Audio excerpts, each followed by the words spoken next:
যার সঙ্গে সেরা লড়াই চলে আসছে বছরের পর বছর ধরে, সে লিওনেল মেসি বিশ্বকাপের প্রথম ম্যাচেই করেছেন হ্যাটট্রিক। কিলিয়ান এমবাপ্পের নামের পাশেও রয়েছে জোড়া গোল। অথচ ক্রিস্টিয়ানো রোনালদো টানা দ্বিতীয় বিশ্বকাপে গোল খরা আর একরাশ হতাশার মধ্যেই বন্দী রইলেন। কঙ্গোর বিপক্ষে পর্তুগালের 1-1 গোলের ড্রয়ের ম্যাচে বড় মঞ্চে বড্ড অচেনা ছিলেন 41 বছর বয়সী এই মহাতারকা। কাতার বিশ্বকাপের শেষ 4 ম্যাচে এবং 2024 সালে ইউরোর পর বড় টুর্নামেন্টে টানা 10 ম্যাচ ধরে গোলবঞ্চিত 5 বারের ব্যালন ডিওর জয়ী রোনালদো।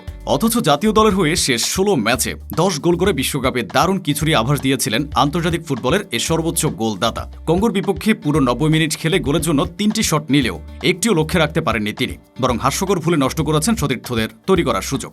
আক্রমণভাগে রোনালদোর এমন উপস্থিতি পর্তুগালকে অনেকটাই 10 জনের দলে পরিণত করে। 2022 বিশ্বকাপের মতোই এবারও গোলের সামনে অধিনায়ককে পাস দিতে সতীর্থদের মাঝে এক ধরনের অনীহা স্পষ্ট দেখা গেছে। তবে কি দলের অন্য সদস্যরা রোনালদোকে আর একাদশে চাচ্ছেন না, নাকি সমস্যাটা তার নিজেরই? গ্রুপ পর্বে পর্তুগাল যদি ভালো কিছু করতে চায়, তবে এই প্রশ্নের উত্তর খুঁজে বের করতে হবে খোদ রোনালদোকে। আর তা না হলে ইতিহাসের অন্যতম সেরা এ ফুটবলারকে বিশ্বকাপের মঞ্চ থেকে বিদায় নিতে হবে খালি হাতে আর চোখের জলেই।